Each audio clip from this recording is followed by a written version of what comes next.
My vagina works now, and I'm very emotional about it. It's been an eventful week and a half. I guess I'm going to have to get used to Thanksgiving being a very emotional time for me. It started with surgery on my birthday, which I already posted about on here.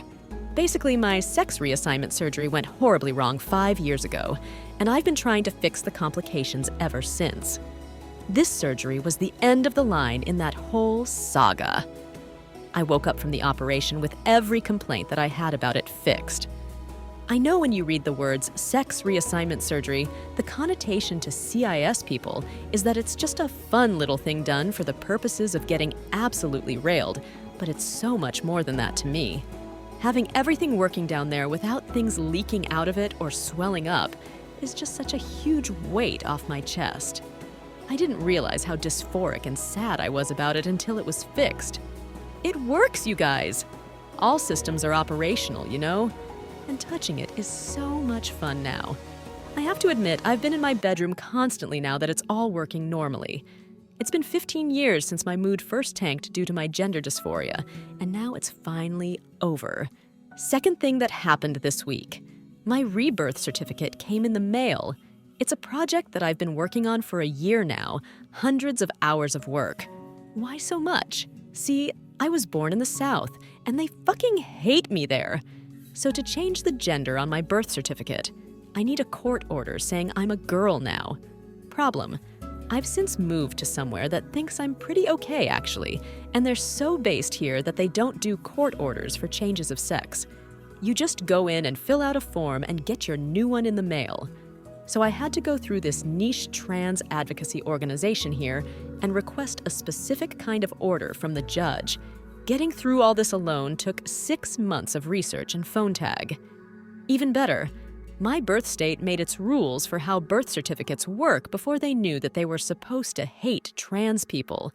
So they just delete the old one and reissue it without marking it as amended. This is important because if the government decides that it really hates trans people next year, they have no way to prove that I'm trans. According to the government, I've always been female and never transitioned in the first place. So my birthday, rebirthday, and vaginiversary are now all in the same week.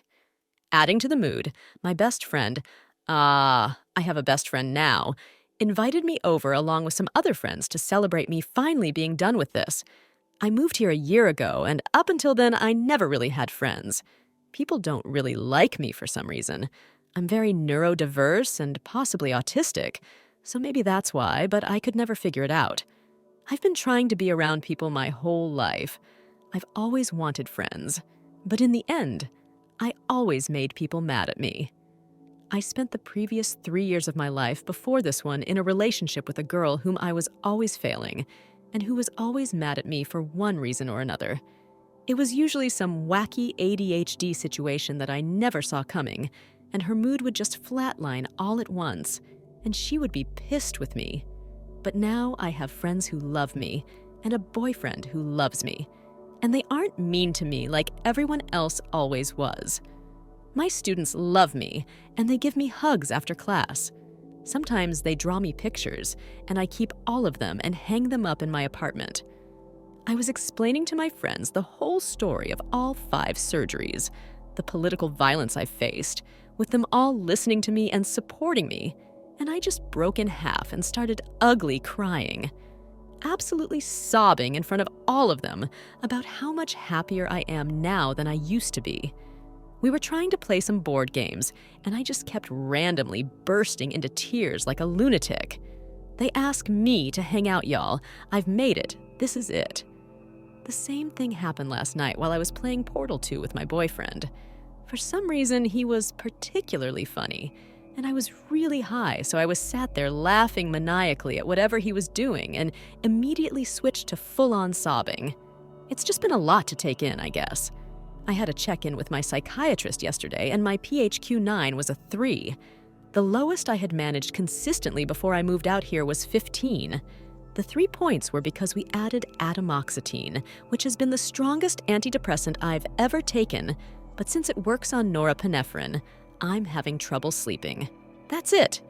No critic in my head, no constant SI, no constant noise. I used to not be able to look people in the eyes because I was so ashamed, and now I strut around everywhere like I have somewhere to be.